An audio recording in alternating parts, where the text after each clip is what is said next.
Hello everybody and welcome to another episode of What the Trans. What the Trans? We are here, we are back. How are you, Alex? Oh, I'm doing lovely. I suppose one term we can say is boiling our tits off. Yeah, and coming from someone with boobs like mine, that's a pretty serious complaint. Yeah, much horrors of the heat, one shall say. Yeah, because we were saying, is it really hot up there in Manchester today? It is indeed. I've got it at 20 degrees apparently. And don't think of it as like the hottest spring ever. Think of it as the coolest spring for the rest of your life.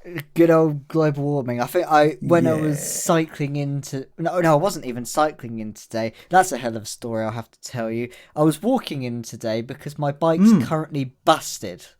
Right. So basically last week I was cycling in and all of a sudden my chain got stuck in its wheel arch and then I just couldn't move the wheel. And I've had this bike for a good 2 years, battering it, throwing it around, replacing its wheels. It's lasted a really long time. Most of the time a bike gets stolen once every 3 or 4 months, but this one's lasted a whole 2 years. And we decided, you know what, we'll take it to Halfords because we just could not fix it on our own. I tried drilling a hole into the gear shifter so that I could shift a gear again because the gear shifter snapped off, so there was a screw attached.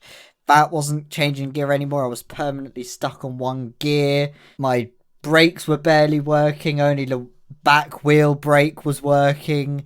It wasn't even steering straight by the sounds of when my Halfords people were looking after it. And I bought this bike for 50 quid off of Facebook sales. This is going to be important later because we took it to Halfords on Friday and every single part needs to be replaced on that bike and it amounted to 200 quid. I see. The bike of Theseus. Yes, I think one of our team members already called it a philosophical problem. Is it still the same bike? Yes. Not ideal, I suppose, but you know, you're going to be super pissed off when it gets nicked in a couple of months, aren't you? Oh, exactly. It looks so shiny because we went to pick it up on Wednesday, but they were like, oh, we forgot to order the gear shifter in. But when I had a glimpse at the bike, it was so shiny and nice that I was like, okay, I need to get a bucket of mud and some water and chuck it on there, ready for my commute on Monday or Tuesday. So instead I've had to boil my way home while walking home today because I didn't have a bike. That was a long tangent. It's all right. I asked you how you were, so, you know, it's to be expected. Oh, indeed. So I suppose that's how I've been. How about you? Yeah, all right. Move's gone well. We are more unpacked than we were last time, although we're still not all the way there. But there's a place right next to us that sells a lot of... Well, it's a charity shop, but they also sell furniture. So we have donated some stuff there, but we also have bought some furniture for there, including like a dining table. It's not like a dining table. It is a dining table, but it's one of the folding ones. So we can fold it up for when we've got guests, or as we did last night, for when we're playing some role-playing games. We can all sit around the table now, which is... pretty cool, although we don't have chairs yet, so we're all sitting around it on a variety of different chairs at different heights and things. There's like the two office chairs, a stool that I sit on when I'm cooking, and like a musician's stool that I used to use when I was playing gigs. So it's not sitting on the floor Japanese style while holding your hands up in the air to try and operate the table? Sadly not. Or perhaps blessedly not. I don't know why I said sadly, because that sounds like it'd be a really difficult way to work. All is okay. Like you, I am experiencing the heat. Obviously, we've got to do the recording while the windows are closed, because otherwise you'd hear the sounds of the outside world, and we can't be having that. Too much of that already. Yeah, exactly. That's kind of our whole deal, actually. So, yes, two of us are just sitting in these rooms, sweating our body part of choice off. Indeed. So, to try and reduce the amount of time that we spend in our respective hot boxes, let's get on with the show, shall we?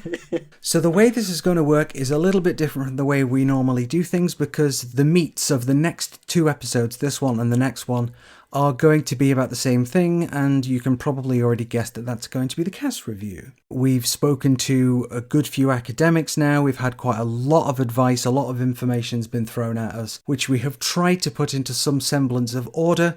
The first part of it is going to be a little bit later on in the show, and the second part of it is going to be in 2 weeks. Next week, our American colleagues should be back. We suddenly develop American accents. That's definitely us two, and certainly not two different people, although it must be said, there was going to be an episode of What the Trans USA last week, but unfortunately illness prevented that. So we're a week ahead now. But anyway. You'll get a peek of him in this episode. Oh yes, there'll be a sneaky peek. Yes, there was so much content in this episode from just like bullshit from the Cass review that we couldn't fit it all in one episode, lest it becomes a 3-hour Lord of the Rings epic of bullshit.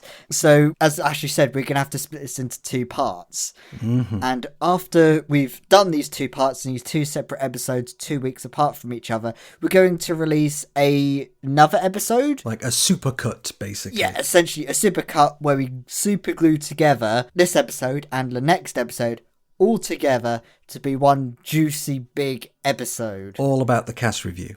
Exactly. Something you can send and reference off, and we're going to have this all transcripted with our transcript team. I need to email back because that's logistics. But anyway, we're going to have it all written down somewhere, so you don't even have to listen to us blather on. Yeah, you can just read us blathering on. Although without all of the and and the and stumbles over words like I did just then. But first, before we crack on with our magnum opus for this part of the year, we're gonna have to talk about a couple of other things first, some of which are kind of related to the Cass review, because we're going to be talking about, of course, yes, you knew it was coming, it's the news. Not the news! Regrettably so. So we're going to be starting off, we've got a couple of different things to talk about the NHS. Now, a few days ago as we record this, at the tail end of April, it was announced that the government has proposed to place people on hospital wards based on their biological sex, because trans people are fucking replicants or something, apparently. Now, this is because the NHS is changing its constitution, a thing that happens once every 10 years, and the bits that are immediately standing out is their obsession with shoving biological sex down our throats. Lol. Now, as part of the same proposed constitution, they also want to ban any kind of gender-neutral or trans-inclusive language inside the NHS, such as saying chest feeding or people with ovaries and trans-inclusive phrases like that. They want to get rid of that. The proposed constitution would be a nightmare for trans people just trying to use the NHS, putting aside for a moment trying to access trans-related healthcare, although you bet your ass we're coming back to that. So, looking at the hospital wards part to start with, something that Red Tory Keir Starmer has expressed his support for, by the way, there's also a proposal that people could request that someone of the same biological sex be the one to deliver their care, because that won't open the door to patient discrimination against NHS staff at all. Current Health Secretary and no doubt future figure to be burnt in effigy, Victoria Atkins, said, "We want to make it abundantly clear that if a patient wants same-sex care, they should have access to it, whenever reasonably possible. By putting this in the NHS constitution, we're highlighting the importance of balancing the rights and needs of all patients to make a healthcare system that is faster, simpler and fairer to all. All, that is, except trans people."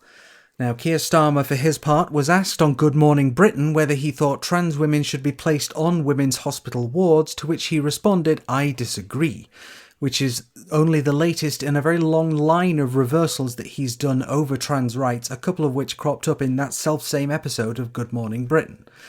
The proposed constitution is currently out for, what else, a public consultation, which is open until June 25th. Well, obviously we'll place a link for that in our description. I know you're exhausted by constantly having to fill these damn things out, because I am as well. But if as many people as possible write in to say, "Nope, this is rubbish, do it again," then, well, I don't know. Actually, I'm so sick of begging these people for some basic human dignity. Not like they listened to it the other time the NHS asked for our consultation. Yeah, other times. Times. Not just one.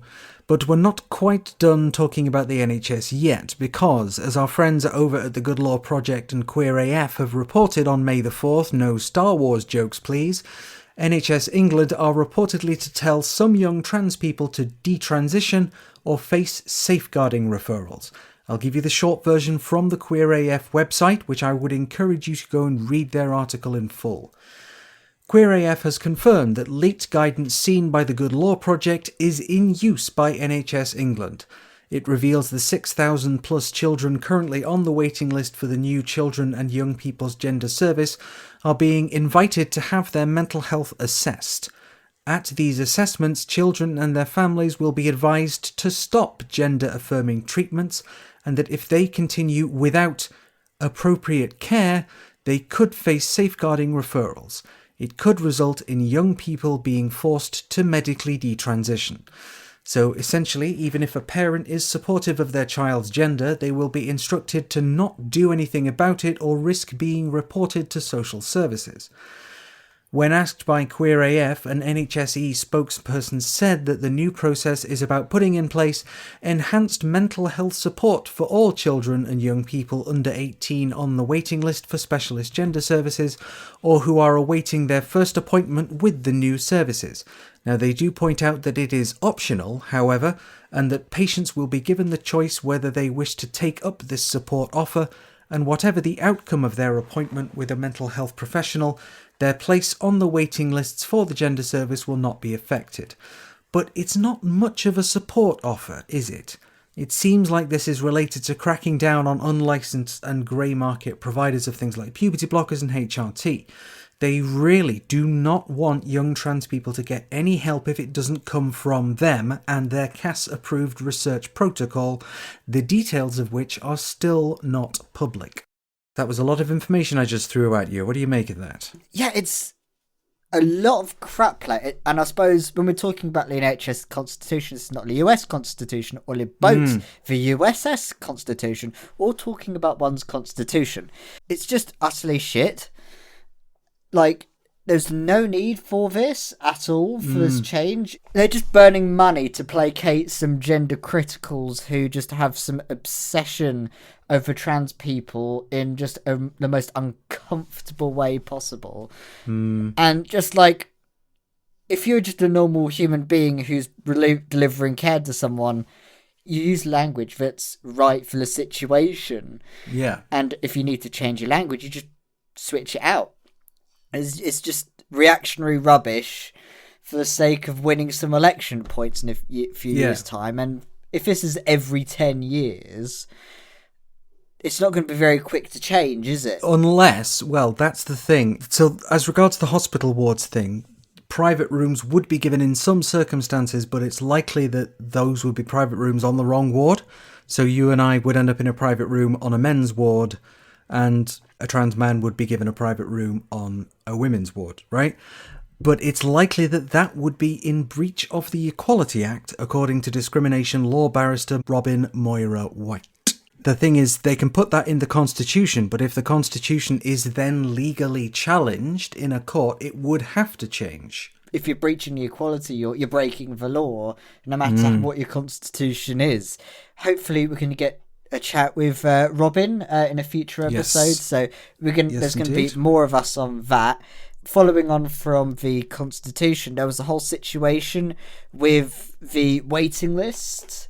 We're currently working with Queer AF at the moment. We're just waiting for their data that we got from the forms we've got people to fill in to come to us, so we can do some reporting on the letters people have received and everything. So we're just indeed waiting for that. I got some fantastic response to that and lots of sharing out, and thank you everyone who's filled that in. Thanks to Queer AF for joining us on that, and Trans Safety Network for sharing all the good stuff out there as well. TSN and Queer AF doing the goddess's work. I can't recommend the Queer AF article enough. Really. Would definitely recommend giving that a read if you're concerned about the latter part of what we've just talked about with potentially forcing young people to detransition, because I'm concerned about that. Obviously, we've put a link to that article in our description. Do give it a look. But it's worth pointing out that that public consultation is open until June 25th. So there is time for us to be able to respond. There's going to be more to come from us about both those stories, so keep tuned in and we'll make sure you're all appraised of what we have there. Yep. And there's going to be another thing that there's going to be a consultation on, and that's something which Kemi Badenoch, the Minister for Women and Equalities in the English Parliament, recently called for input on single-sex spaces guidance using a smart survey, which has once again sparked controversy for being unrealistic, lacking credible evidence, and seen as yet another attack on the transgender community.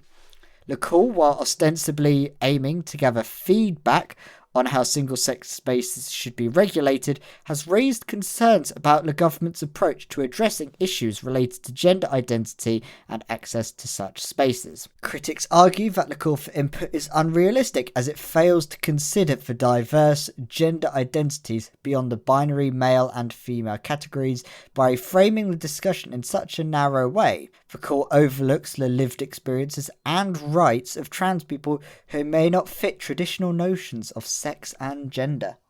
The call has also been criticised for lacking credible evidence to support the need for revising the guidance in the first place. Without robust research and data, any proposed changes to existing regulations run the risk of being arbitrary and discriminatory. Although, given its calamitous Kemi doing this, perhaps that's the intent. The absence of any sort of evidence-based policy making raises a lot of doubts about the government's motives and even the validity of seeking input on such a sensitive issue. And obviously the call is quite widely perceived as another in a series of attacks on trans people. The approach not only sidelines the rights and dignities of trans people, but also contributes to a hostile environment that can lead to increased discrimination and violence. From proposed changes to the Gender Recognition Act to restrictions on healthcare access for transgender youth, there is a lot of quite valid concern that the rights and well-being of trans people are being undermined by discriminatory policies and rhetoric. The call also completely fails to acknowledge the existing legal framework and protections in place to ensure quality and non-discrimination in access to single-sex spaces. In the UK, there are already laws in place that protect individuals from discrimination on the basis of sex or gender identity. The Equality Act 2010, for example, specifically prohibits discrimination on the grounds of sex, gender assignment, and other protected characteristics in the provision of goods, services, and facilities.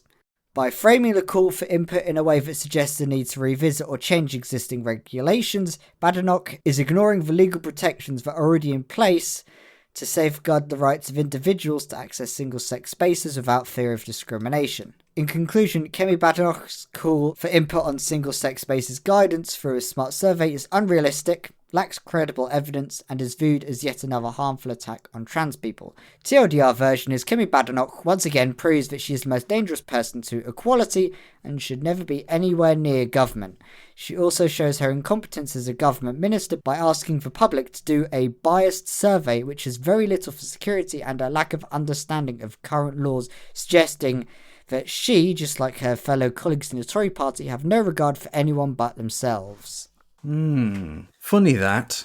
But like a fucking smart survey, seriously. Using this, smart survey site to host a governmental consultation is just... What, didn't you have the IT resource? Did you not have some techies who would be able to do this for you? Or were you just feeling lazy? They just decided not to use Google Forms, and that was the only other one they could search up on the Google. It's like, is that the most secure and appropriate way to do a consultation, It kind of smacks of something that's been thrown together. I wouldn't be surprised, because this came quite quickly after the local elections, didn't it? Yes, indeed. Which... it saw the Conservatives lose quite a lot of seats on hundreds of councils, but they lost those at the expense of Labour, who, as Sir Keir Starmer, Man of the People, has demonstrated just this week, they're not really much better on trans issues. As we showed earlier with the NHS Constitution. Because you remember the episode a while back where we were talking about Wes Streeting's comments on single-sex spaces, and I was like, let's look at the words of a microscope. It doesn't fucking matter now. I was like, we'll be proper journalists. We'll read with a microscope what Wes Streeting probably intended to say. We'll do our due diligence. And quite frankly, there was no bloody point because it just went to that anyway. I mean, it's good that we did it at the time because you need to do your due diligence. Now it's actually happened, feels like a waste of time now. Kemi Badenoch's not really considered this in terms of its impact on existing laws. She's obviously not considered it in terms of the Equality Act or the Gender Recognition Act, because if someone's got a gender recognition certificate, they have certain protections under the law that maybe are not extended to people that don't have a GRC. And a lot of it raises the question for me, is Badenoch calling for input from the general public because she's not actually been able to find any case law or evidence to support a change in the law? So she's asking the public to write in and say, hey, tell me what you think about this, because there's the thing I desperately want to do and I need a trumped-up way of justifying it. They need to have someone cook up something of their imagination that fudges their own false sense of imagination of a fake circumstance where all of a sudden the equality law is dodgy, when in reality it isn't. Yeah, and it would be a real shame if this call for input about incorrect guidance on single-sex spaces received a load of junk submissions through someone putting together a simple script that will submit nonsense to smart surveys. God, it would be dreadful if something like that were to happen, wouldn't it? It would be a shame if the situation like those abortion helpline services in the US were treated. Yeah, definitely. We certainly wouldn't want to see a repeat of that over here now, would we? So it also makes me, and the person who's written this for us has pointed out that how would it affect devolution? Devolved powers in Scotland and Wales.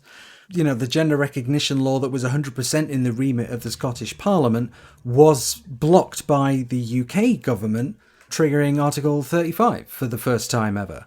So it couldn't receive royal assent. So would whatever law Kemi Badenoch wants to do, would that be just applied to England, or would Badenoch expect that it would apply to Scotland as well? With those laws, there's like a lot of separate ways in which they handle gender recognition, Equality Act. Yeah. Some have subtle changes, some are more progressive. Because we know Wales has had their own big programme for being as progressive as they can be. Yeah. You've got to see the potential implications of that through. Yeah, definitely. In the next instalment of fascists trying to stop trans people from existing, this time it comes from The Guardian.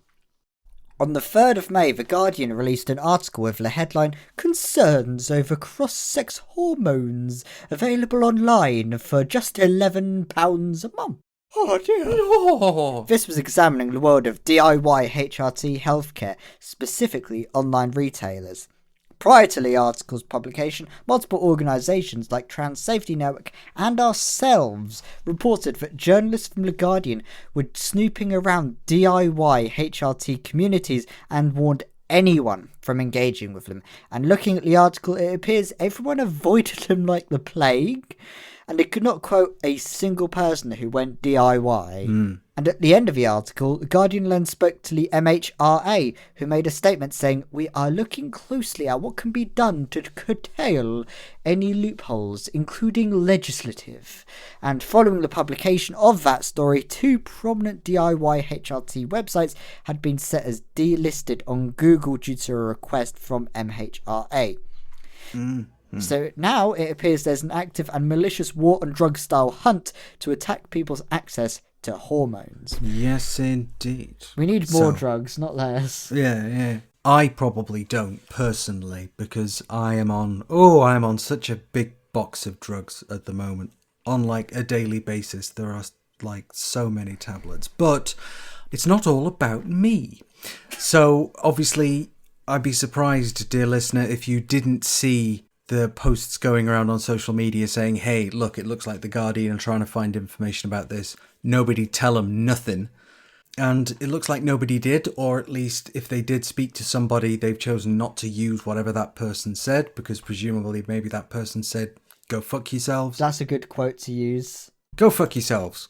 Ashley Talbot. There's a good sense of loose lips sink ships. No, I saw that phrase used a lot, and quite frankly, I don't blame him, because limiting the ease of acquiring HRT, making it to be more illegal, could increase risk, and without a prescription could cause a large amount of stuff. So I think there was a list that was set out here. So, for example, it could potentially expose people who don't know how to secure their devices on the dark web to the dark web. That's a risk. Yeah. That's if you make HRT harder to get. Affecting people's mental health, as people who would like to go on HRT don't know how to, and prices of HRT would just go up, increase due to the risk as well, and it would just make it unaffordable. And it'll be hard to get grey market HRT packages as if it's seized more easily, and it'll force people to maybe even do homebrew stuff that provides a large amount of risk. And quite frankly, in this article, it's quite obvious that Bayswater are quoted in the article and our organisation in support of conversion therapy, according to TSN, or Trans Safety Network. Absolutely. I just looked at the quote that Bayswater have given them, and the way the article describes Bayswater is the Bayswater Support Group, which works with parents whose children have a transgender identity but opposes a gender affirmative approach, which is a lot of words to say they support conversion therapy. Right? It's a bunch of crap on that part. Yeah, speaking of people who are trying to stop the provision of needed healthcare, it's time. You knew it was coming. It's the Cass Report. The Cass Report. We read it so you don't have to. We've read it several times, in fact. Too many. As we've spoken of in the last couple of episodes, the report was published on the 10th of April. It stopped referrals to gender identity clinics for all young people, and it's actually accelerated a similar review into adult services as well, so thanks for that, Hilary. The contents have been described, not least by me, as overreaching, and the methodology has been unethical by several of the experts you're about to hear from. And of course, as many of you will have seen, there's been an absolute media circus that's followed it.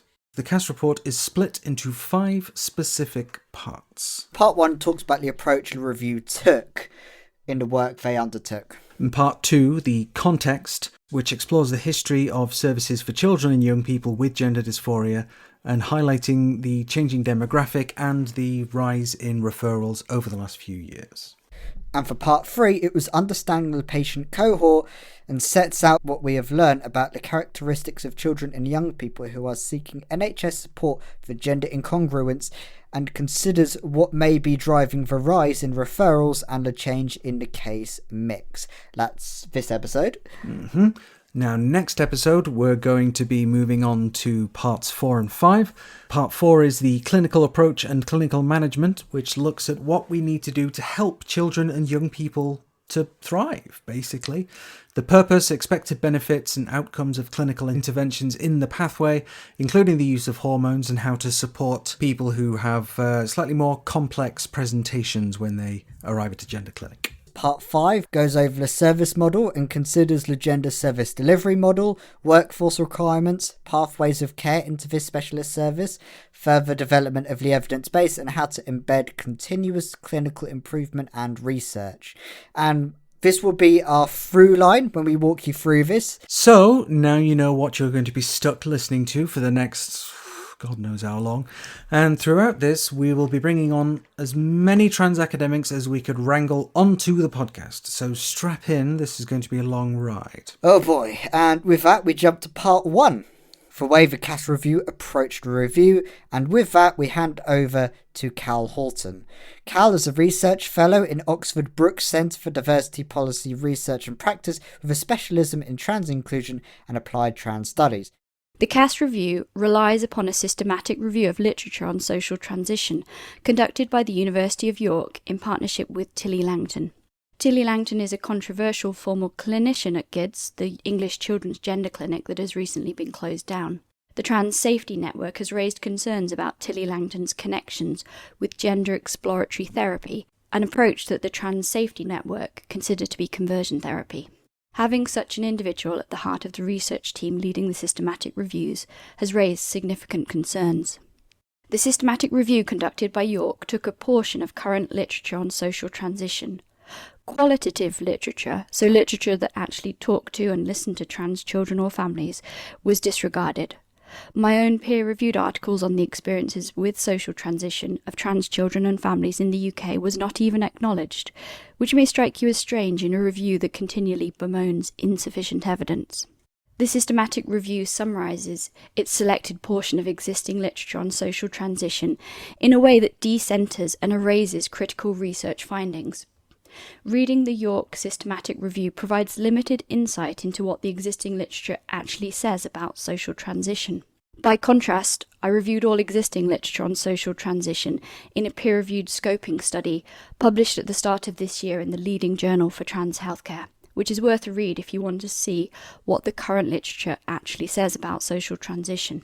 If you want a longer form explanation of this, last episode Cal did a brilliant 35-minute monologue, essentially going into more detail, and you can also find the transcript of that linked in the description of this episode. So, the Cass review brought on someone who actively pushes conversion therapy and chose studies avoiding actually talking to trans people. So with that, we spoke to Lucy from our fantastic consultation team to talk more about the involvement of conversion therapists in the Cass review. So Tilly Langton's involvement is quite interesting, right? So Tilly is working for York University under someone called Joe Taylor, who is like running the whole report. Tilly is the only person with experience of the gender dysphoria service or the gender identity service in the whole research team. There's one other person with experience in like young person's care, and that is Lorna Fraser. She's fine. She works for King's College London in children's palliative care, so is like, you know, actually a respectable person. But also her involvement wasn't as substantial as Trilby's. Trilby is Tilly's like other name. This can be confusing and make it slightly more difficult to dig up information about her. Sometimes she goes by Tilly, sometimes she goes by Trilby. I mean, who are we trans people to complain about people having multiple names? You know, I'm not gonna work on that. Too true. So she was working for York on the research that was commissioned by the Cass Review. That involved various different papers and is called the Systematic Review of Research. And what was done with that was, as your listeners are probably aware, they looked at like all of the massive amount of research on young person's care in general, and then threw most of it out. This is something we have seen before with the NICE review, so there is precedent for this. And you might be like, well, you know, like the thing that people are saying is like, oh, it's low quality research. But like they got to set the terms of what they defined as low, medium, and high quality. And the criteria that they applied was one that excluded and defined most of the research out of being looked at, which is like, at best, really bad practice. You would look at that approach and you'd be like, well, you know, that seems inadequate and slightly unprofessional, right? At best, that's poor research. And as time is spent on it, you know, we'll see in the next couple of years, like actual academics, you know, bring that complaint. But that takes a long time because of the way that academia works. So, and you might be like, well, that looks incompetent. And you might level that at the whole research team until you look at who did what, and you learn that it was only Fraser and Langton who designed the selection process for the research. So there's only two people on that team that were deciding what approach to take and what research to look at. I would be curious to hear Fraser's thoughts on this, as she seems to have like no connections to any organizations. She seems to just kind of be just a professional. So it would be interesting to see what she has to say about her involvement in this process once it hits the fan academically. But anyway, Langton, on the other hand, used to work for Tavistock, along with many other people. Like lots of kind of child psychologists were involved in Tavistock. But Langton was part of the cohort of people who left, and some of whom whistleblowed on the approaches that Tavi was taking. The two names that are going to come up a lot there are Anna Hutchinson and Anastasis Spiliadis. Sorry if I'm mispronouncing those. And these people are tied together in various ways, some of which are a matter of public record. So these three individuals, that is Langton, Spiliadis, and Hutchinson, went to meet with our favourite politician, Kemi Badenoch, in 2021 to discuss the conversion therapy bill. So they are engaged consulting politicians on this process. Like, we know that they are like involved with each other. They also all work together. That's not weird. Like, that's just how that industry works. But the thing that ties them all together really strongly, and the thing that causes us concern, is their connection through something called explore consultation. This was broken, I think, in 2022 by Mallory Moore for Trans Safety Network, and was really like what the thing that put us on to this person's involvement in bad stuff, right? And the reason for this is because Explore Consultation is a group of 5 people. So it's Philiadis, Hutchinson, remember them, and Langton, along with someone called Anna Clark and Natasha Prescott, were on the sort of list of names involved in delivering some training to some NHS professionals about how to approach people who were not sure about their gender. And if you want to kind of have the full story on this, you should go and check out the Trans Safety Network's article on it, because it's very substantial, it's very damning. But there are many things wrong with this. We can see examples of them linking to like out and out, like actually transphobic organizations. They link to like mermaids, and then they also link to like 5 other things, all of which are like just transphobic stuff, including like transgender trend and stuff. So like things that are like, you know, ideological. You can't see me doing like my scare quotes there. And this is the only public connection that Langton has with these people. This organization is not listed anywhere. All we have is like some lecture slides and some like pamphlets and documentation from this event. It kind of seems that this is speculation, but once Langton got involved with the systematic review, she's obviously got kept her head down with her involvement in any of these organizations, kept her really quiet. So there's like very little else you can find on her apart from her conversation with Badenoch and her involvement in Explore Consultation, which coincided fairly early on in her involvement with the systematic review. I think it was reasonable to say that she should not have been on that systematic review. I would question Jo Taylor's involvement in that, because she's the person who's responsible for releasing it. It's her signature at the bottom of the review. I'd also question like York Uni in general as to like, you know, why did you hire this person who like has this biased history? Why did they fail to declare their involvement in this organization? There are questions that I would ask of these people. All this to say, like, Trilby, not great. There's also other people who are involved in the review. So there's like, along with the research, there is also like Cass and the people that she spoke to.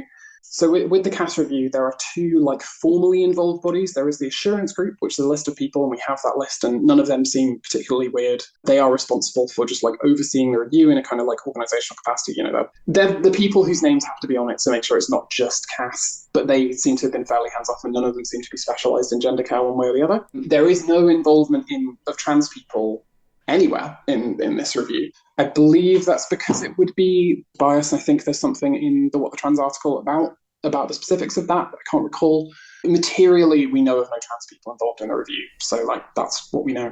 So the assurance group, you can find the list of them in the Cass review if you want to look it up. The other one is the advisory board, which is different, and they are also formally involved in the Cass review, and we do not know who is on that list. It's secret for some reason. It's some procedural thing that is apparently normal for reviews like this, but it is also something which should be made public because of how much there is wrong with the review. We need to know who else is on this, because we only know so far one person who's on it, because she declared it as a conflict of interest in another piece of research that she published shortly before the Cass review came out. And that person is Ritakatlu Kaltiala, right? I'm just going to call her Kaltiala because I'm sorry. If you're Finnish, I'm sorry. Sorry to those Finnish listeners out there. Yeah. Kaltiala is the only person we know is involved in the advisory board, and she's like no good. She's real bad. She's kind of the architect, or one of the architects, of the Finnish system that is used in Finland now, which is bad. It's like a gender exploratory approach that's kind of like your mileage may vary as to whether or not you just want to call it conversion therapy, but it is. I think that it is conversion therapy. I think that there are things which come under the conversion therapy umbrella which are more extreme, and it's important to keep that in mind when discussing this.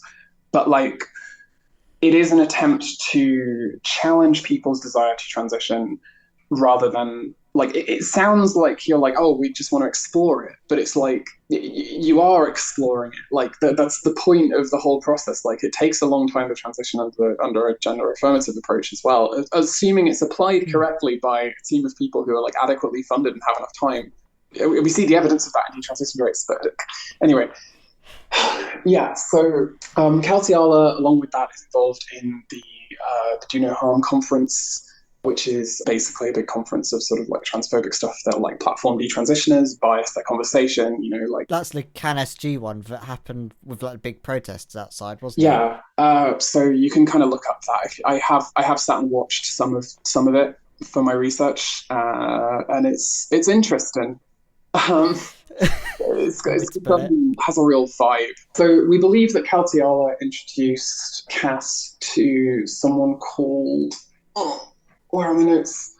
Hunter? Do I not have a last name on my chart? I don't.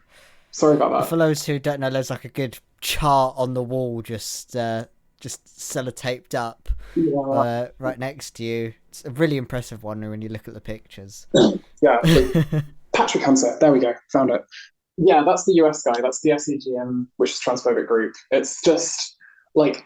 And then if you can follow those threads a lot, and other people have done work on this to sort of connect those people to like more and more explicitly transphobic and religiously right-wing organizations that are responsible for like transgender care bans in America. There is this kind of like very robust network of like international conversion therapy advocates or, like gender exploratory advocates. And then there is a more local cohort of people, some of whom might have connections to that. So, for example, at the 2024 conference, Anna Hutchinson, remember her, spoke at the Do No Harm conference in 2024.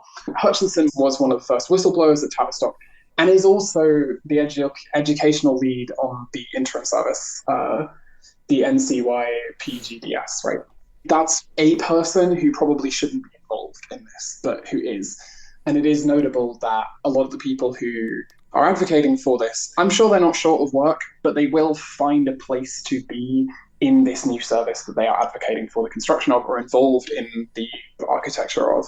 Does that amount to bias, academic or otherwise? I don't know. Like, is that the motivation? I don't know. It's of note, though. There were also meetings with a Patrick Hunter, who was, according to the Kite Trust, the architect of Florida's anti-trans SB 254 bill in 2022. But after being pressed on this, Cass's team said that they were not aware of his wider connections and political affiliations at this time, and claimed that he had no influence on the content of the Cass Review's report. And for those who missed Alyssa and Valeria in the last week's episode, we spoke to Alyssa, who walked us through who this Patrick Hunter was. Patrick Hunter is a Floridian pediatrician. He's a member of the Catholic Medical Association, which is a far-right advocacy group that's opposed to transgender people and gender-affirming care on specifically a religious basis.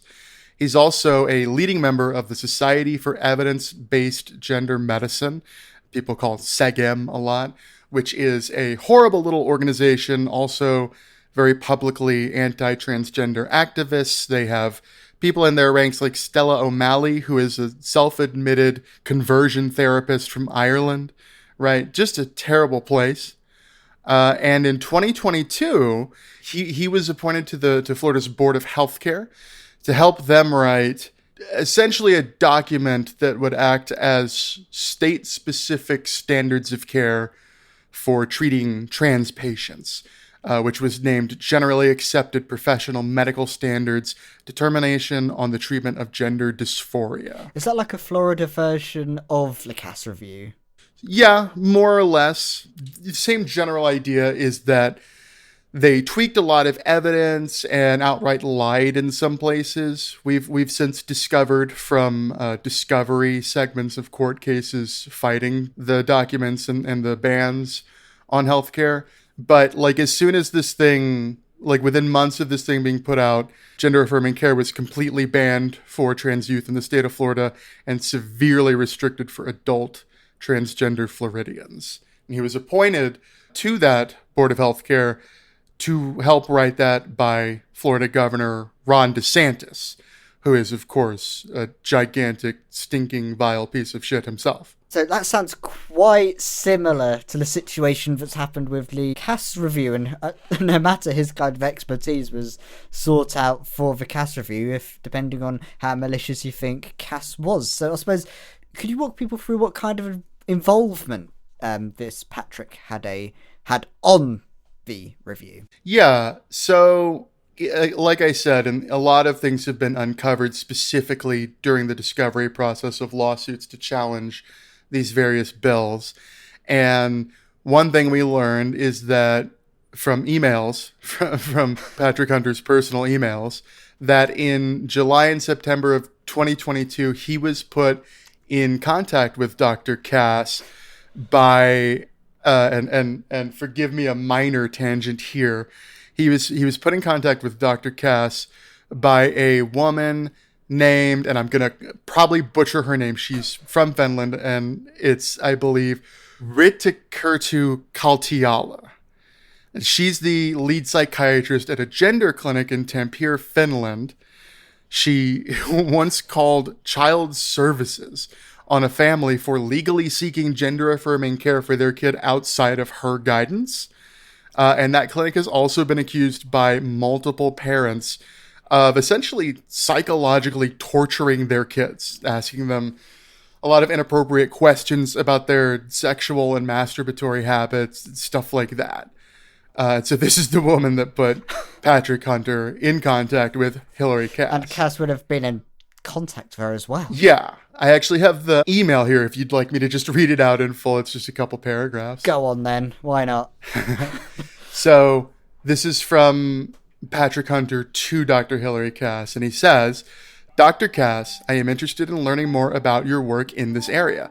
I am a general pediatrician in Florida. I also have a background in bioethics. I have been appointed to the Florida Board of Medicine. The board licenses physicians and can regulate the practice of medicine. The board is considering adopting rules regarding youth gender transition. I have been studying gender dysphoria and gender medicine since about 2015, when I first started seeing patients in my clinic.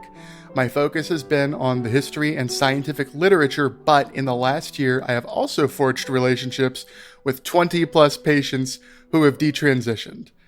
So I don't know. I don't know about the validity of that 20 plus patients who have detransitioned. You guys have read the Cass report. I think it was something like they studied like almost 4,000 trans youth, and something like between 2 and 10 of them detransitioned in that entire timeline. And even then, some retransitioned as well, I take it. Yeah. So not even all of them stuck. Yeah, well, and because we know that a lot of the time people detransition because of social pressure from their family and friends, or just society, or because they have trouble finding work, not because they're not trans, but because life has been made very difficult for them. Oh, exactly. I suppose it's going to sound a bit sus, as young people my age or less say. So from that case, he was emailing back and forth with Cass, I take it. Yeah, so there's 2 emails. The second email suggests that they met on September 22nd of 2022. I don't know if they met in person or remotely, but I would guess remotely based on some other stuff that they say in their emails. He provided her with documents in that email that kind of dates when they met, what he calls, quote, the evidence review from McMaster University and, quote, the McMaster report, which is sort of the basis of the whole document banning trans healthcare in Florida. Yeah, so that seems like quite a email chain right there. So I suppose with the contact he's had, do you feel like he had a considerable influence on the Cass review at all? I do. I don't think he had any part in like writing it, any of the specifics, but, very explicitly in his emails, and in an email with one of his colleagues, Paul Vasquez makes it really clear. He says, quote, that the Cass review people are very interested in the Florida evidence review, especially the report from McMaster University. So it's pretty clear that the Finnish psychologist put the two of them in touch, and that Cass found his horrible, riddled with lies document used to justify the outright ban of gender-affirming care for trans youth in Florida. Relevant enough to what she was doing that she wanted to look at it. I don't think that it's included in like the citations of the final Cass report. I could be wrong. Like, it's an almost 400-page document, a lot of which is just extremely poorly written and boring.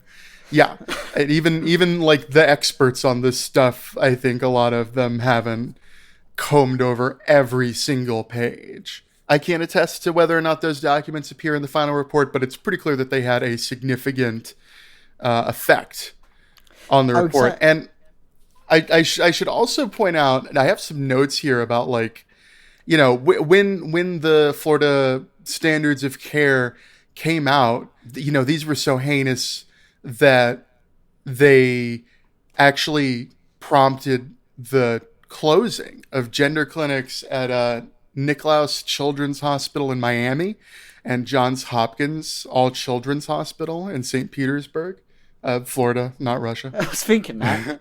There was a Yale review of the document. They said, quote, "We are alarmed that Florida's healthcare agency has adopted a purportedly scientific report that so blatantly violates the basic tenets of scientific inquiry. So repeated and fundamental are the errors in the June 2nd report that it seems clear that the report is not a serious scientific analysis, but rather a document crafted to serve a political agenda."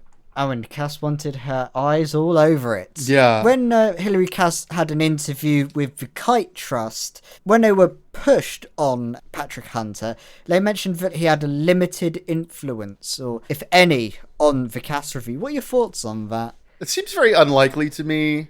I mean, you know, we don't have clear evidence of them interacting more than a couple times. But, I mean, she very explicitly asked for those documents, and he sent them to her. And I would say that a lot of the final report maps pretty cleanly to the kind of very, very prohibitive suggestions that they make, you know, about puberty blockers and gender-affirming care in general. You know, I mean, most of the Cass report's final recommendations are just don't let trans kids exist, right? Oh, exactly. If I say any more, I'd be spoiling the second part. I mean... Yeah, so I think it's pretty likely that Patrick Hunter and his evil, terrible work in Florida had a direct influence on the Cass report. So the picture is clear. For those of you following along on your conspiracy boards at home, we see connections drawn between people like CanSG member and speaker Ritakirtu Kaltiala, who introduced Hilary Cass to Patrick Hunter. This is in addition to homegrown gender-critical therapists like Tilly Langdon and Anna Hutchinson. Just to absolutely hammer this point home, all of the trans voices have been completely excluded in favour of gender-critical ones. And you can really see what effect it had on a review, especially in how it selected evidence. We spoke to Cal, again, who had this to say about the exclusion of a lot of the research. So there's a number of different levels. First of all, there's the research that doesn't even get to the point of being excluded. So a lot of the qualitative literature doesn't even get acknowledged, so it's not even excluded. It's literally not noticed. All of my own research doesn't get a mention, as does a number of other important pieces of qualitative research.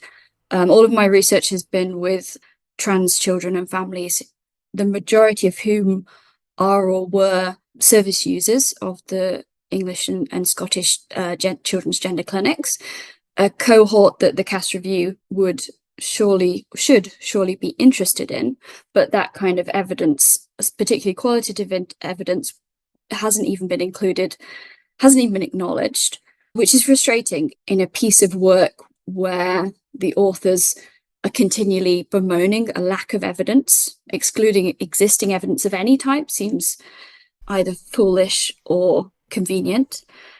And then the evidence that is there, it's to do with the way the systematic evidence reviews take decisions on which data and evidence they think is most valuable.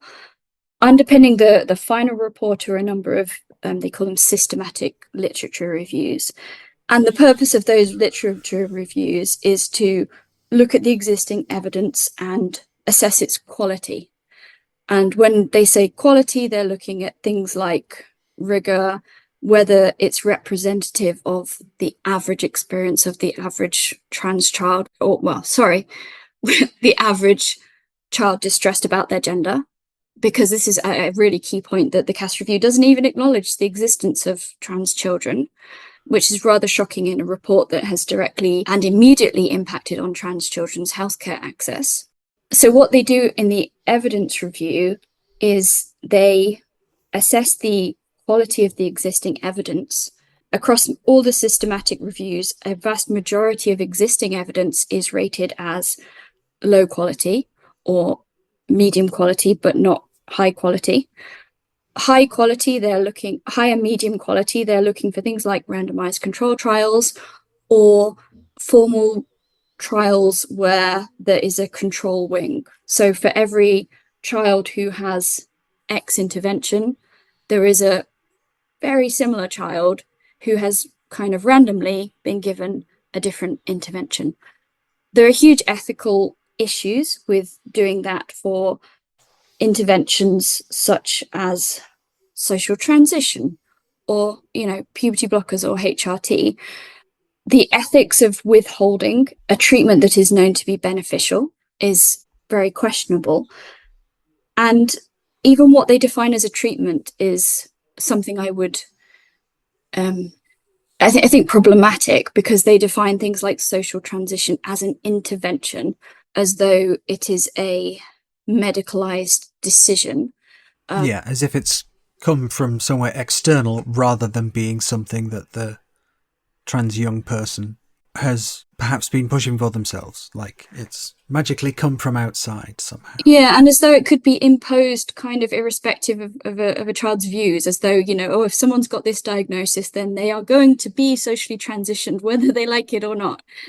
That's just not the way social transition works. It also completely ignores the understanding of how active an intervention rejecting a trans child is, or delaying a social transition. It's something that some of my own research has focused very specifically on, the experiences of families who have delayed a child's social transition. And to do so is a very active intervention in that child's life. And it requires daily and more than daily re-intervention to continue to reject, basically, a trans child. And the idea that social transition is this big dramatic intervention that requires medical evidence to some high degree of rigor, but rejection of a trans child for months or years on end doesn't require any evidence or justification. It's a significant double standard, and this idea of a double standard cuts across a lot of the Cass review approach. The Cass review will criticize the evidence base for puberty blockers or HRT as being insufficiently rigorous, and then go ahead and recommend gender exploratory therapy or close psychological support, or things that sometimes not even defined what they are, but certainly are not underpinned by any kind of evidence base.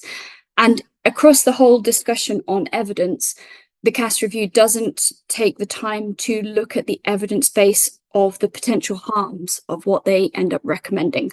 So there is a growing body of evidence of different types on the harms of conversion therapy, the harms of delayed transition, the harms of forcing trans adolescents through an incongruous puberty.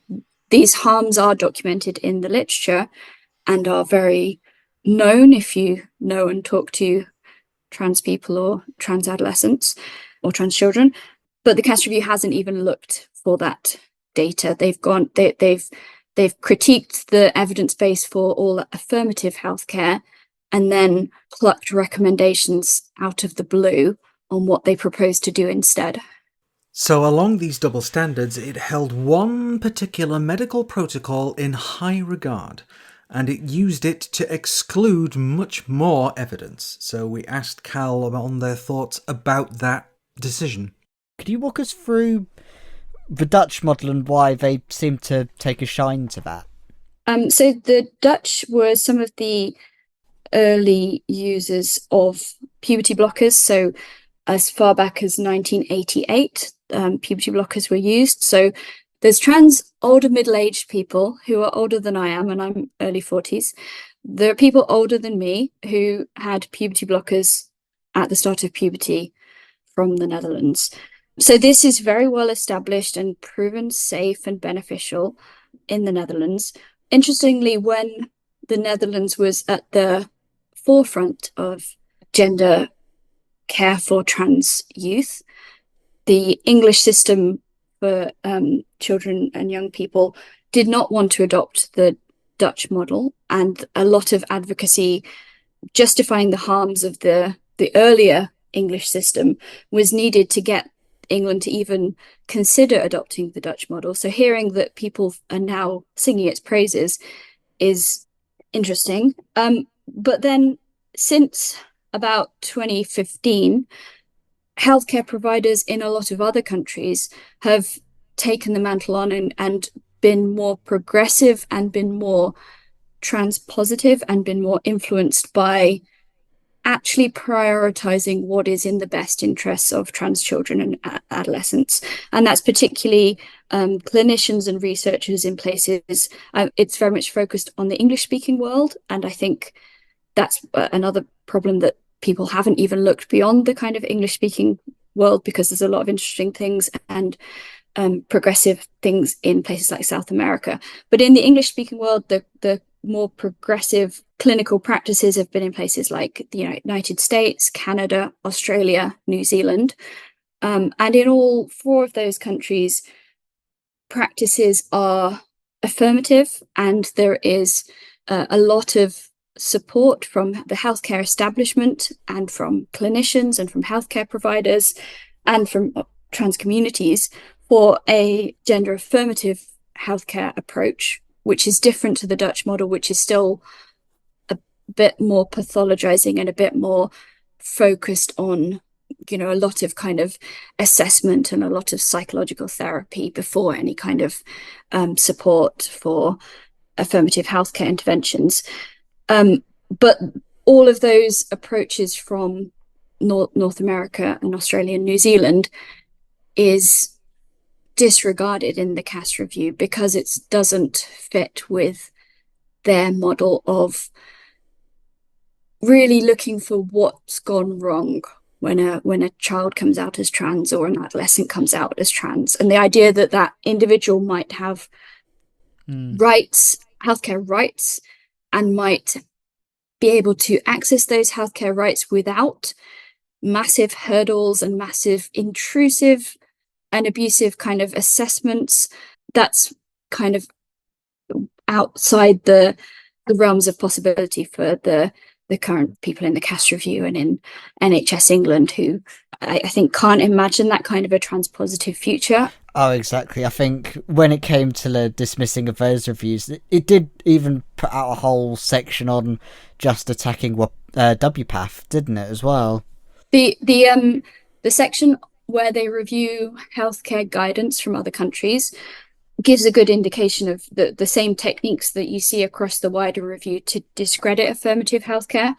And someone shared that the systematic review of existing clinical healthcare guidelines, the original methodology that the Cass review wrote up and committed to following was a methodology that explicitly says, do not discount guidelines that are rated low quality.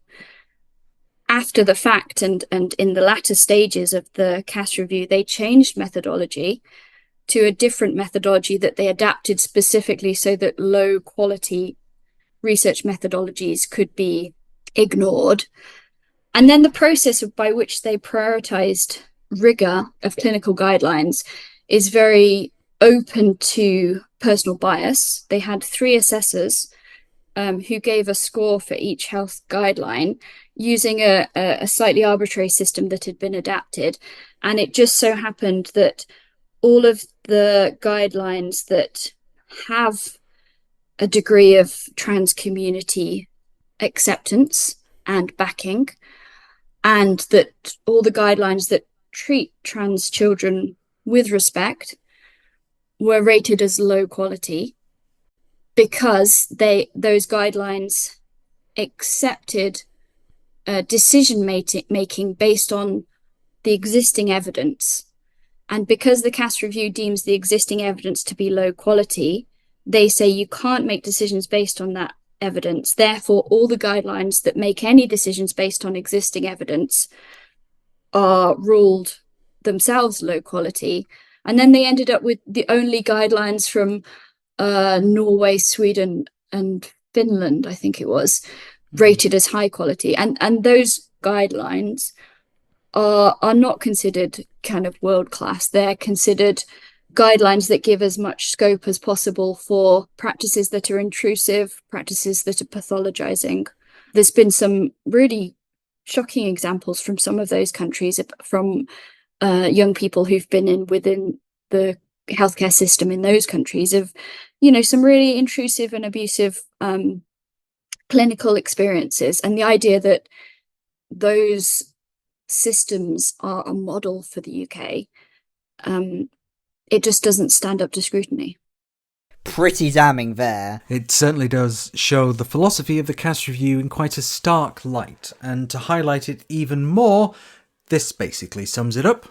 Being trans is seen as inherently a bad outcome. It doesn't matter if you're a happy trans teenager or a healthy trans adult. This is a worse outcome than being a cis adult. The Cass Review uses HRT to justify this eugenicist bigotry. Trans people, the Cass Review argues, are more likely than cis people to require ongoing HRT, lifelong medication. Therefore, the Cass Review argues, policies that can limit and reduce the number of trans people are, medically speaking, morally justified. It just happens to be in the greater good to reduce the number of trans people.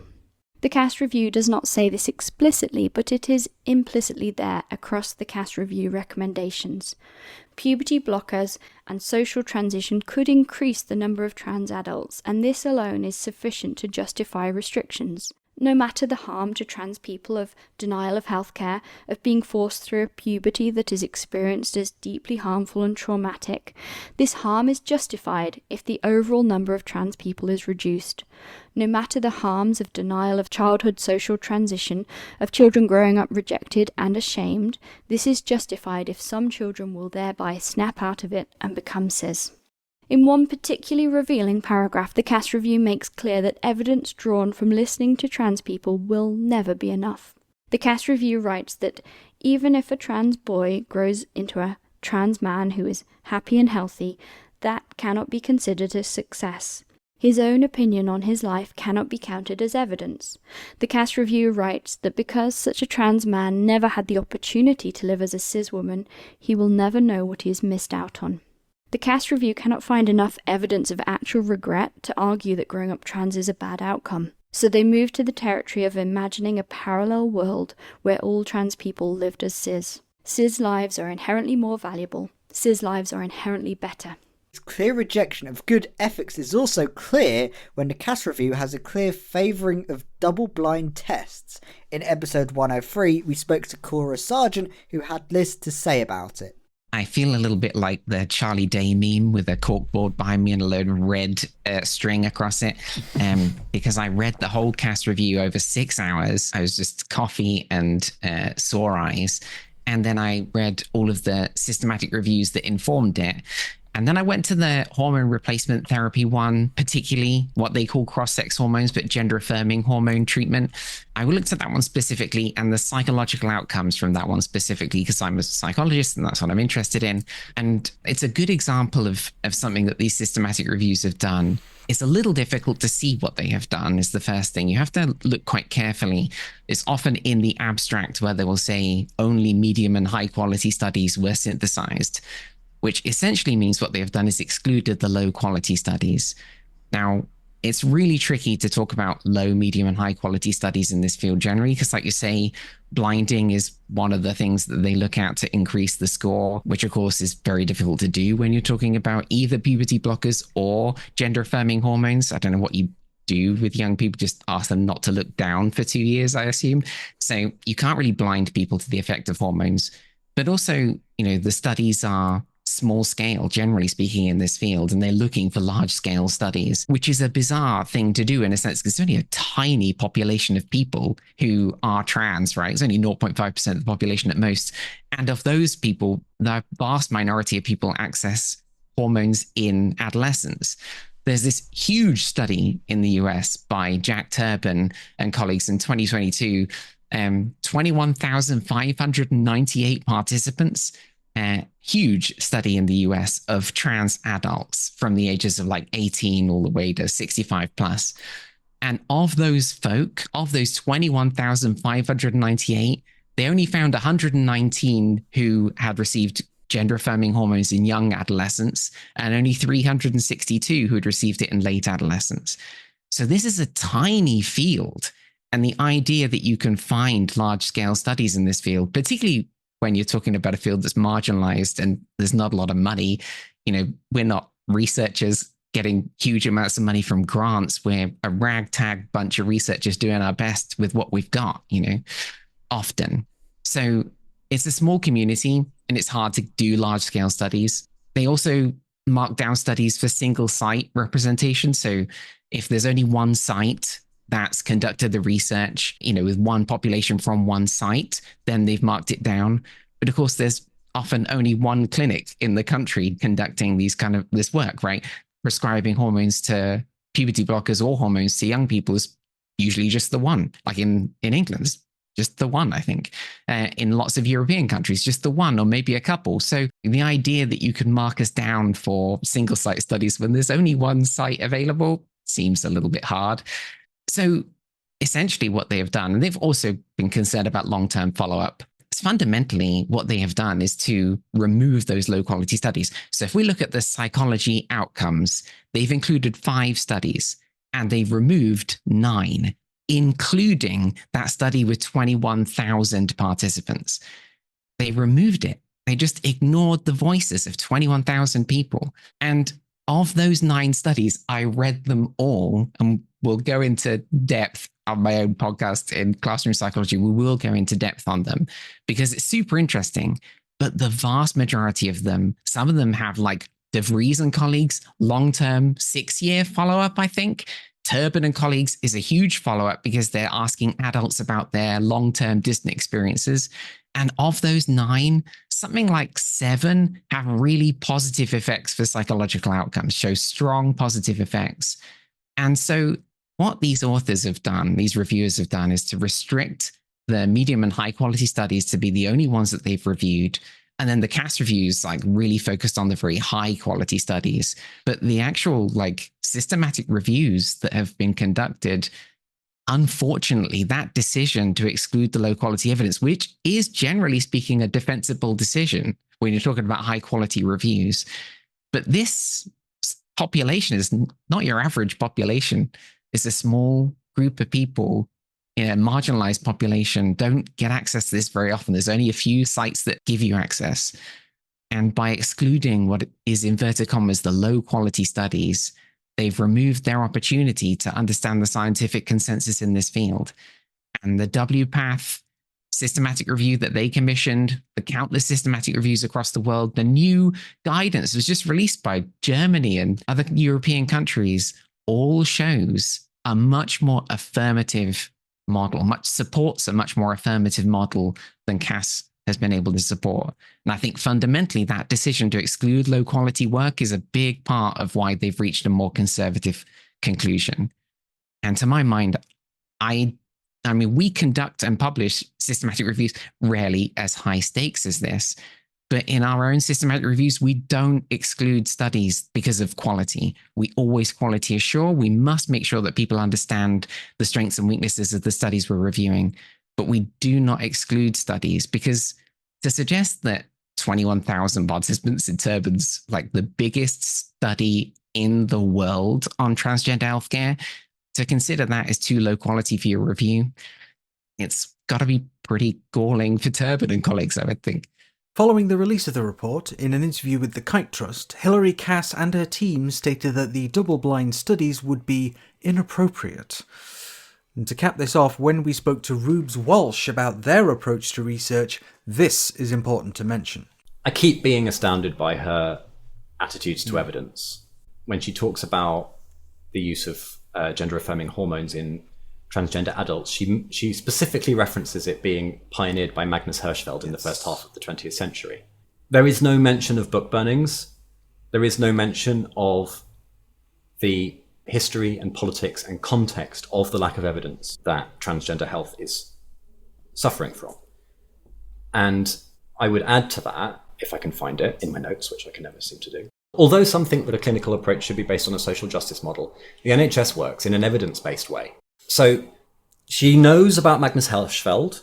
Maybe some muggle has convinced her that Magnus Hirschfeld's books were never burned. But the reality is that social injustice is absolutely fundamentally part and parcel of the medical evidence we have. It's part and parcel of how and why we know more about how to detect a heart attack in a man than a woman, in a white person than a black person.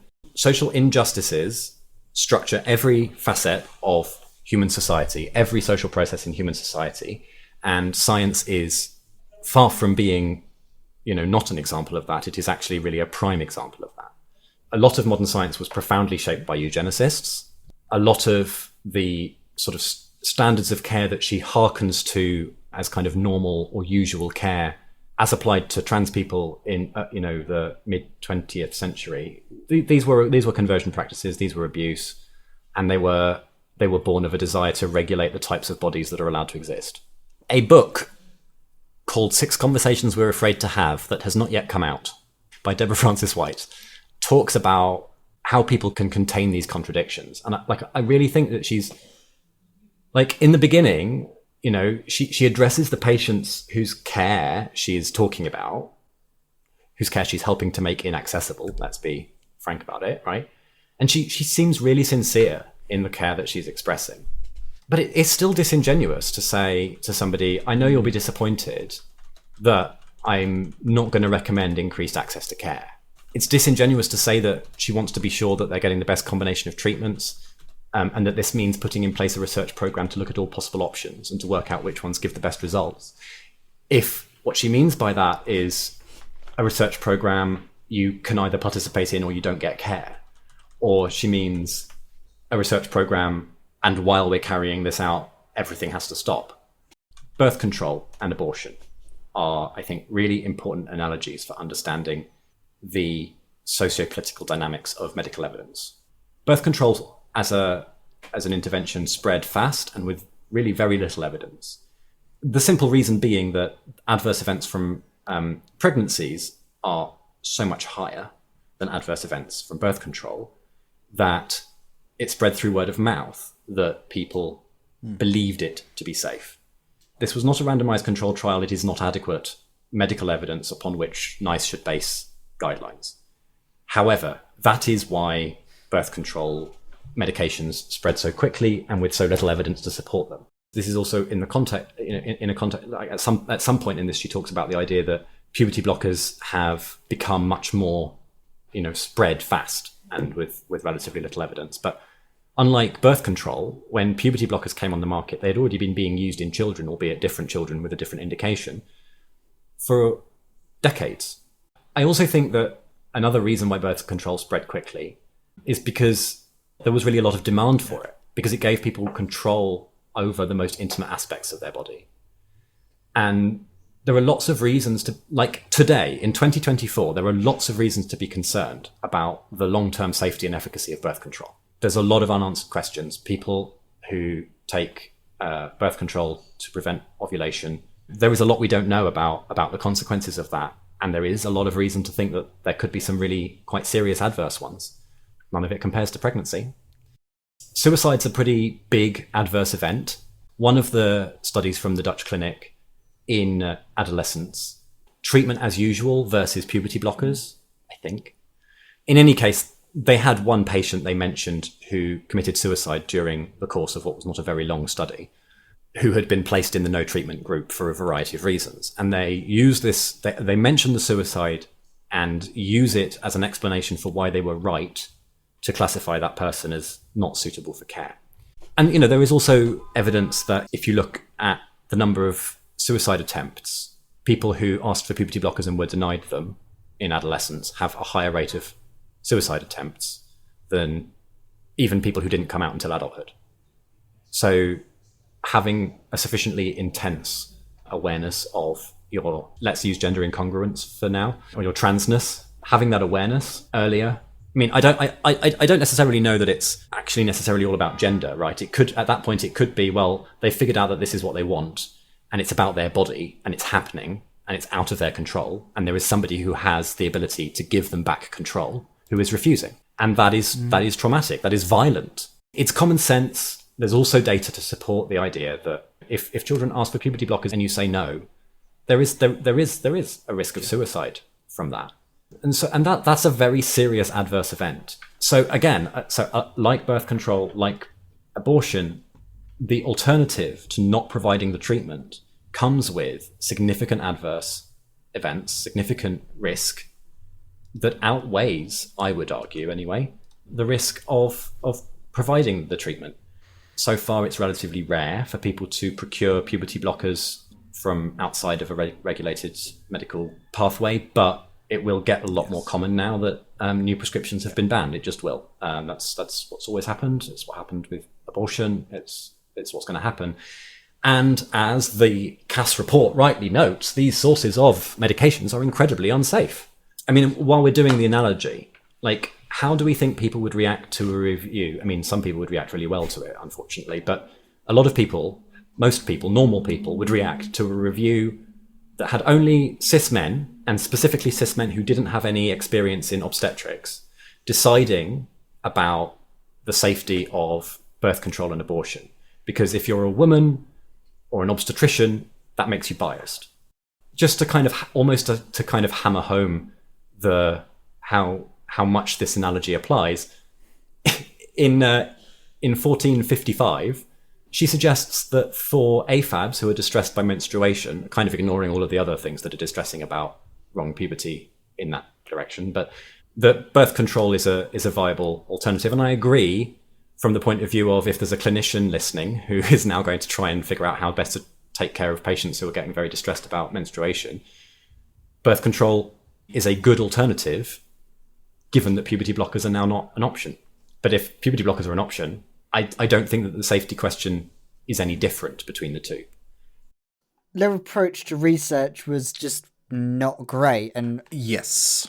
quite frankly, a lot of a philosophy which people just kept bringing up in every single one of the interviews, that being trans is a bad outcome, was the negative in any kind of approach they had to research. Yeah, it seemed to be the outcome to be avoided, right? So if they put the person through this or that therapy and they still came out of it as trans, that was a negative outcome. They'd failed as far as they would be concerned. Yeah, and in the same interview that openly states its opposition to conversion therapy, its core research philosophy is deeply rooted in the conversion therapy mindset it pretends to reject. Mm-hmm. I was really happy with that line I made there. Yeah. And also later on in the website Holyrood, Hilary Cass said that there was a risk with a conversion therapy ban of a risk of criminalising clinicians. Indeed. So when she was speaking to MSPs at Holyrood, she apparently had been surprised about the amount of homophobia and transphobia that there is in society, and so people can be kind of a bit scared within that community. She was asked about, if we did ban conversion therapy, what would the impact of that be? She said, "I'm glad I'm a doctor, not a litigator, because it's a really difficult problem." It's not actually that difficult a problem. You just keep the roles of conversion therapist and clinician a long way from each other, which is exactly what should be happening. If they're getting close to each other, then you're doing conversion therapy. You're doing clinicianing wrong, I feel.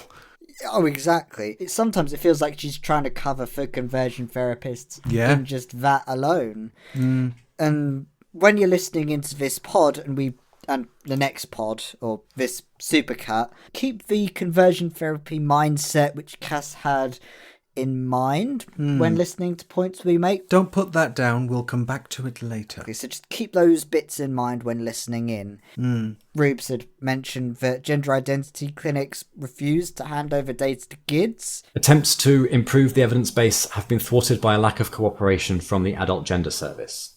It's not super clear what the motives behind that were. It's possible that what they really mean is the Adult Gender Service knew that they couldn't get away with illegally handing out people's information without their consent. But alternatively, it could be that they were setting out to I mean, it's not clear what attempt to improve the evidence base they're saying were thwarted by the Adult Gender Services. And so if it's other instances of which I'm aware, then the motives behind that thwarting are actually being fulfilled by this review, right? You know, I don't know, maybe the motive is that they want more business, essentially. So by making people wait till adulthood, that makes sure that all the trans people end up in the adult service. Alternatively, perhaps their motive is for more like medical or ethical reasons are opposed to childhood transition, and want to prevent it by blocking the evidence that would allow us to carry it out. Now, that's obviously requires quite a lot of cognitive dissonance. She writes that the length of the waiting list to access gender services has significant implications for this population and NHS service delivery. Implications? Like death? I mean, all the way through this, the language subtly, but it reveals that Cass did kind of choose a side, actually. And I honestly don't think she realises that she did, but she did. So with that just shows how they did their research. And Yep. I suppose with the conclusions they made with the research, that leads us to part 2. Yes, indeed. So part 2, as we mentioned earlier on, the explanation given by Cass and the team was context explores the history of services for children and young people with gender dysphoria, highlighting the changing demographic and the rise in referral rate. This basically means this is our spin on history with what gender-affirming care for trans people was. And it starts off with studies from the 1980s, a period of time which Cal describes in this quote quite well. In the 1970s and 80s, the decriminalisation of homosexuality and increased movements for gay rights pushed gender clinics to be less overt in their aims. They no longer explicitly spoke of preventing homosexuality, but the same proto-gay risk factors of playing with girls' toys or being close to your mother were instead rebranded as gender identity disorder. Being trans was not part of the diagnosis used by gender clinics until after 2013. Before 2013, gender clinics diagnosed and problematized mainly boys for gender nonconformity. The fact that a large majority of the children being studied and probed for gender nonconformity in the 1950s to 80s ended up as cis adults is completely irrelevant to the question of how best to support trans children in 2024. Yet these same studies are relied upon for Cass's key objection to both social transition and puberty blockers. And we want to quote this part of the Cass review just because it's probably good to put this quote down. I was wondering if you could say this in your posh English accent. Oh, sure, yeah. So, several studies from that period suggested that in a minority, approximately 15% of prepubertal children presenting with gender incongruence, this persisted into adulthood. The majority of these children became same-sex attracted cisgender adults. And this was citing papers from a doctor called Kenneth Zucker back in 1985. I think someone who I'd recommend the audience research. Yes, Kenneth Zucker is a man we recommend you Google if you are... Well, it's not for the faint of heart, let's put it like that. Anyway, on with the quote. These early studies were criticised on the basis that not all the children had a formal diagnosis of gender incongruence or gender dysphoria. But a review of the literature, citing a paper by Ristori and Steensma in 2016, noted that later studies also found persistence rates of 10 to 33% in cohorts who had met formal diagnostic criteria at initial assessment and had longer follow-up periods. It was thought at that time that if gender dysphoria continued or intensified after puberty, it was likely that the young person would go on to have a It was thought at that time that if a gender dysphoria continued or intensified after puberty, it was likely that the young person would go on to have a transgender identity into adulthood. Now, this particular part, Cal very effectively dismantles when they said in our last podcast episode, The 2016 literature review cited by Cass encompasses studies that aimed to eradicate homosexuality in the 1950s and 60s, studies aiming to eradicate unmanly behaviour in the 1980s, through to studies that problematized hobbies, mannerisms and friendships in the 90s and 2000s. The majority of children in these studies were not trans. How many were trans we will never know. The study authors did not bother to ask those who they researched, and in any case, trans identity was not their primary focus. This is the foundation upon which the Cass review bases their hypothesis that social transition or puberty blockers changes the trajectory, keeping kids as trans who might otherwise be cis. So with the Steensma report, which Cal talks about here, they sort of based their studies off of a very specific time period in the 40s and 50s, and this extra bit of context pulls together what they were talking about. To answer these questions, we have to understand what the purpose of a gender clinic was last century. In the 1940s, being gay was criminalised and penalised across a majority of the world. Being gay was a problem. Countries and psychiatrists tried efforts to stop gayness. Literal torture and imprisonment, however, did not stop gay people from existing. The medical and psychiatric establishment recognised that they couldn't stop gay adults from existing, but could they stop gay adults from coming into existence? Is there something that they could do in the childhoods of these people who grow up to be gay to stop this? In the establishment thinking of the 1950s, being gay was obviously and categorically a bad thing. Gay people had difficult and lonely lives. It would be better for everyone if they just stopped being gay. Eradicating gayness was clearly a moral good.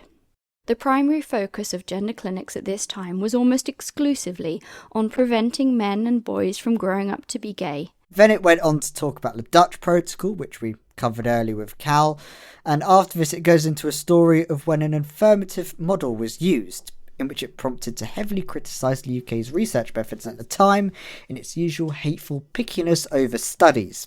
So for those who are in the unknown about the situation, we'll walk you through it. So puberty blockers were in use by the Tavistock and Portman Gender Clinic for several years, and from 2004 to 2007 a nurse named Sue Evans worked there, which will become important later, I promise.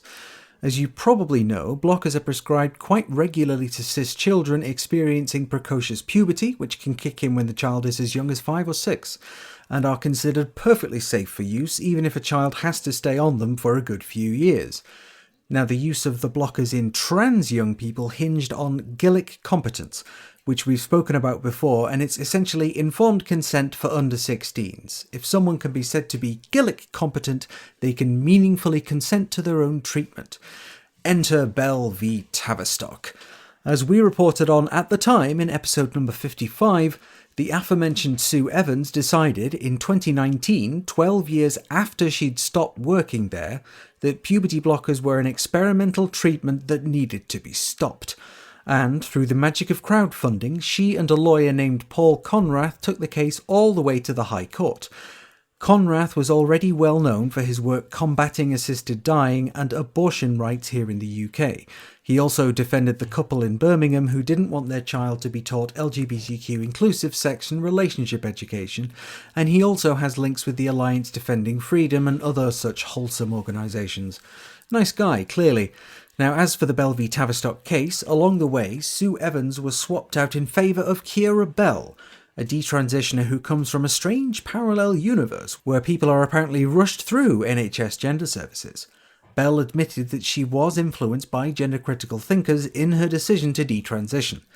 The accusation of a rushed process was made to and accepted by the High Court, who, in December 2020, issued their ruling that under-16s could not meaningfully consent to puberty blockers and prescriptions for them were stopped. Now, this was thankfully later overturned on appeal. And also in 2020, the Cass review was commissioned.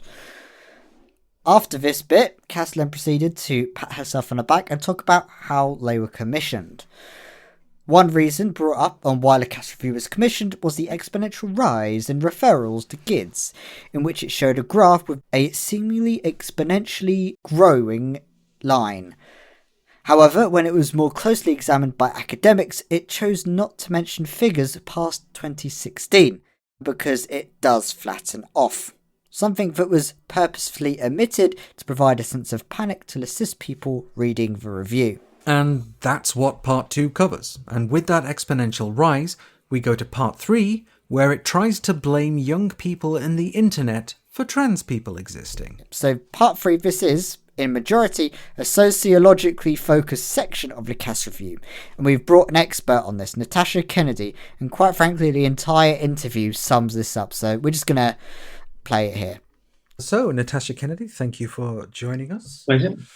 So, for those who are not familiar, what is the diagnostic criteria? Just curious. So, the previous diagnostic criteria, 1994 to 2013, had desire or insistence to be the other sex as one of the criteria. But that was, they could have 4 out of 5. There were other criteria there, yeah, such as preference for cross-sex roles, preference for playmates, friends of the other sex, preference for cross-dressing, those sorts of things. So you could have 4 out of 5 of those. So you could theoretically have the other 4 and not that one. Whereas the current one, it is required to have that. That is a requirement. You cannot get a diagnosis of gender dysphoria unless you have that. And that is, in multiple ways, that is really, really important. In a sense, it's also going towards self-ID. In the end, the only people who knows whether I am trans or whatever is me. Yeah, the same with children. Yeah, so it's actually it's listening to them, listening to what they say. Yeah, I don't know if this is part of the diagnostic criteria, but persistent, consistent, and insistent seems to be the thing of it. Is if they keep saying it over a reasonably long time period, they're saying the same thing quite consistently, and they don't shut up about it. Basically, they're extremely insistent. Yeah, I don't know if that was part of not officially part of it, but that's a good one to look for. It's insistence is what they talk about in that. Yeah. You said Cass had a preference for the older spec over the newer spec, and could have used that sort of the criteria to suit their narrative more. Yeah, I mean they didn't even mention. At least I couldn't see when I looked. They didn't mention the new 2013 criteria. They seem to set up a sort of duality between 20th century and early 21st century. So they made the change. There was some sort of difference went on around 2000, which actually isn't borne out. But they completely ignored the new diagnostic criteria. Mm. What they did talk about under the previous one was that they noticed that there was greater and lesser intensity of gender dysphoria. They got this word intensity. There's nothing in there to judge intensity, but they used it. And obviously, the children with the more intense gender dysphoria were the ones least likely to desist, in inverted commas. Now, I think actually that intensity argument is cis and trans, and the intensity is about the desire or insistence to be the other sex. So I think it's kind of tacitly seeping into the older one anyway, and how they couldn't have recognized that in the new diagnostic criteria, I don't know. So on the subject of the societal norms, it seems to push with cisgender normative cis supremacy. We'll go with that. The Cass review seem to constantly bring up that it's society and not biology that causes trans people, according to the Cass review. What are your thoughts on when it brought that up on the review? Well, it's oversimplistic. I mean, I think it's society, not biology, that causes transphobia. Okay?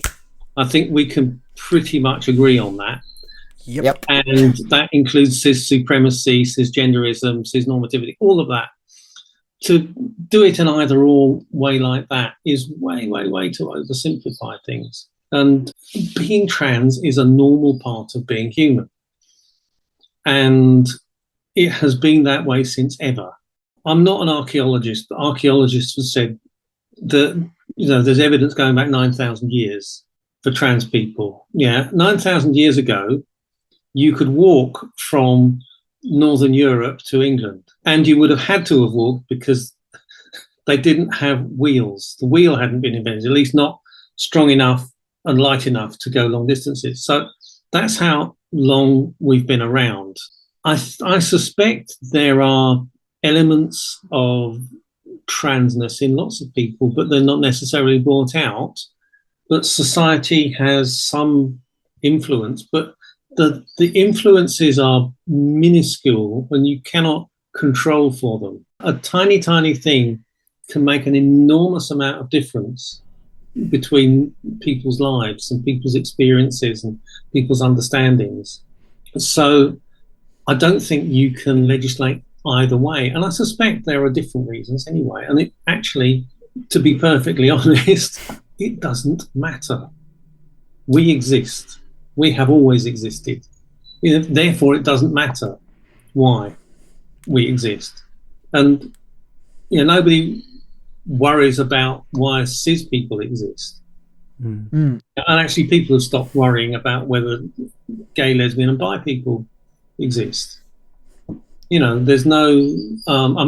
Yes, you do get people trying to find gay genes, don't you? But people generally think they're a bit weird. Yeah. I remember that was a thing in the 90s, where more than one tabloid published, once we find the gay gene, we can look for it in fetuses and then we can perform abortions, and just kind of leaving the whole this will eliminate all gay people unsaid, but that's very definitely what it is. Yeah. I've seen it on a mug and a t-shirt about how homosexual acts are observed in thousands of species, but only one has homophobia. And there's a lot of fish and frog and other animal species that change sex within certain environments. So to say, you're unnatural. Sorry, that was me having a rant more than anything else, because it's just so facile. The argument that's being made is, and it's eliminationist, and I think that's where the Cass review, and certainly some of the people who've been involved in it, I think that's been their standpoint all along. Eugenicist in the end. And that is scary. It is also, ethically, there is a number of, obviously there's a number of failings, in my opinion, in Cass, but one of the worst is what's called epistemological violence, where you take the data and your interpretation of that data kind of pushes the worst possible scenario, the worst possible interpretation, particularly for a minority group or a marginalized group. And I think that is one of the things that the Cass review is guilty of. It's epistemologically violent, but it is also, there's another one, just to get people confused, epistemic injustice, which testimonial epistemic injustice is one of the ones where basically your opinion or experience, your point of view is excluded because of who you are.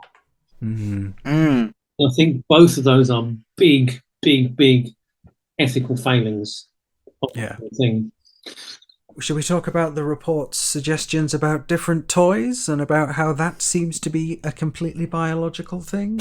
Biological toys. I mean, Well, that's I remember one GC, a couple of GCs, I don't know, a few months ago, they were talking about using people's biological name. So, I mean, I'm going to call you X. Yeah. I've got a friend in Sweden called Mandy. Yeah. He's a real car enthusiast. He collects like American cars like Cadillacs and stuff like that and fixes them and repairs them and stuff like that. And he's called Mandy. And there's also a Tibetan Chinese singer who is really, really popular in Japan, sings in Japanese, called Alan. And she's a girl. So biological names. Biological toys just seems like an extension to that. I can remember me and my sister used to play with the same toys, and my brother, who says, used to play with the same toys. There was nothing biological about it. Yeah, it's not like those things are decided in utero, you know, like to suggest you come out of your parent with a specific preference for dolls' houses or Tonka trucks kind of thing. That's all social. That's put onto children who are ruthlessly gendered from the day from the day you're born, in the colours that you're allowed to like and wear, and when you get to school it decides what sports you play. Those digger toys are in my DNA. Yeah, clearly.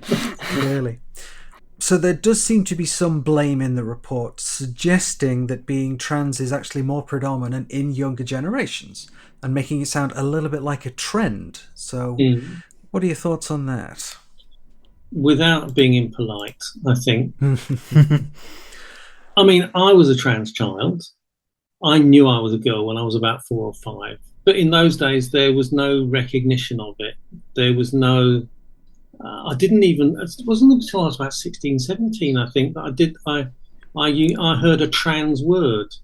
So it's just like the left-handed graph, isn't it? Because being left-handed became more acceptable in the first half of last century. More people, I think it's about 11-12% people became left-handed, didn't they? Now, that may have also been due to the fact that we had 2 world wars, and forcing somebody who was left-handed to shoot a gun right-handed actually isn't going to help protect your platoon or whatever it is, you know. Yeah. So there may have been a social reason for that acceptance as well. If you look at Japan has still got about 2% of the population are left-handed. That's because there is still a cultural prohibition. People who are left-handed are forced almost to write right-handed. I think it's starting to change, but it's not fully there. So it seems to me it's entirely cultural. And you know, like I was talking about Enheduanna, the priestess in Ur, in what's now Iraq, in 4,300 years ago, 43 centuries ago, writing a poem which talked about trans people. We've always been around.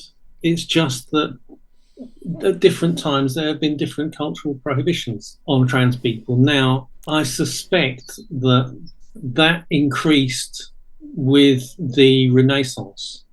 The Renaissance was when the physical as the basis of culture became more dominant over the psychic or spiritual.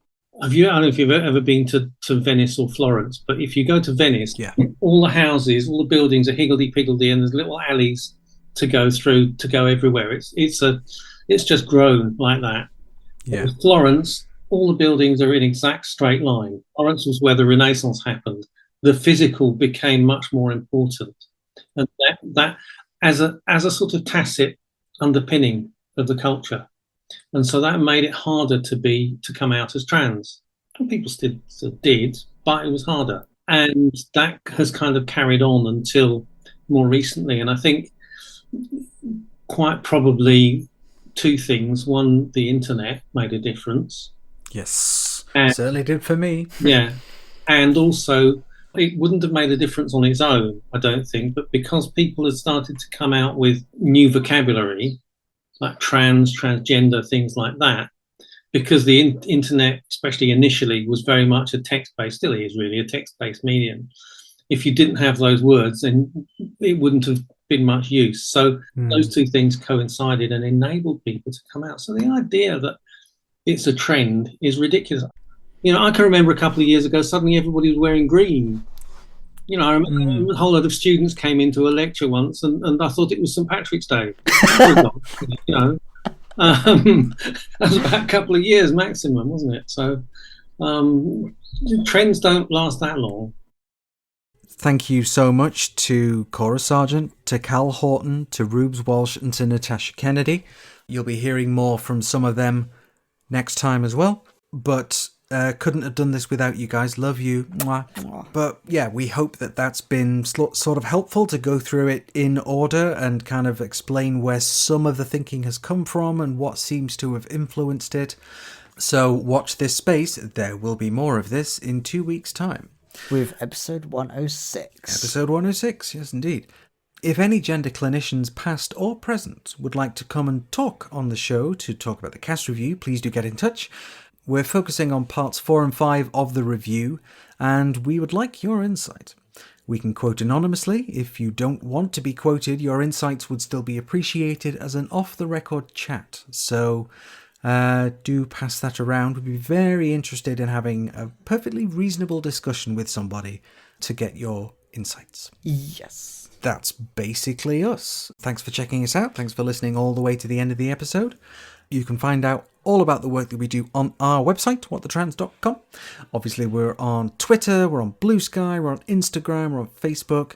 If you're able to support us or share us on Patreon, fantastic. That's what allows us to do all of this stuff. But for now, thank you all very much for listening, and we'll see you next time. Bye-bye. Bye. This episode of What the Trans was written and produced by Ashleigh Talbot, Alex Bedwell and Amber Roberts, and edited by Amber Devereaux, and with our opening theme composed by Warritsara Yui Karlberg. We would especially like to thank our producer-level Patreons, who are Katie Reynolds, Georgia Holden Burnett, Grabalicious, Alex T, Root-1, Gray, Elizabeth Anderson, Bernice Roust, Ellen Meller, Jay Hoskins, Trowan, Ashley, Matty B, Squidzina, Setcab, Jane, Roberto de Prunk, Rose Absolute, Sarah, Cena, Kiki T, D, Sky Calais, Eric Widman, B, Jude, Monsieur Squirrel, Fergus Evans, Anubis Jackal, Kamina, Brandon Craig, Break the System, Sean Phillips, Heidi Reardon, Ezra, Sophia the Sixth, Lentil, Philippa Teprog, Clara Volume, Amelia, Corvina Ravenheart, the trans metal DJ from Twitch and VR chat, will play St. Lucifer for props. Props to you, babes. oh yeah, Tabitha Joe Cox, aka Candy, Fiona McDonald, Torikuso H, Murgatroyd, Ontologically Unjust, Stella, Cinder Goza, Rebecca Prentice, Great! Oh gosh, I need a drip.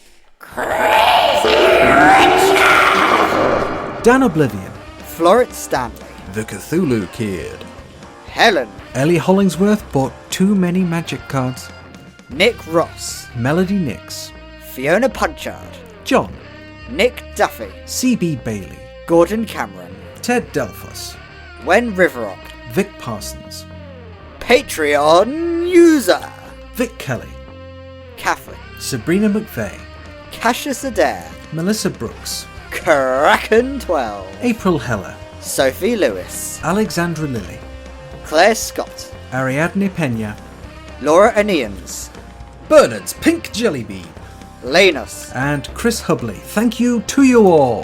Thank you all. Bye.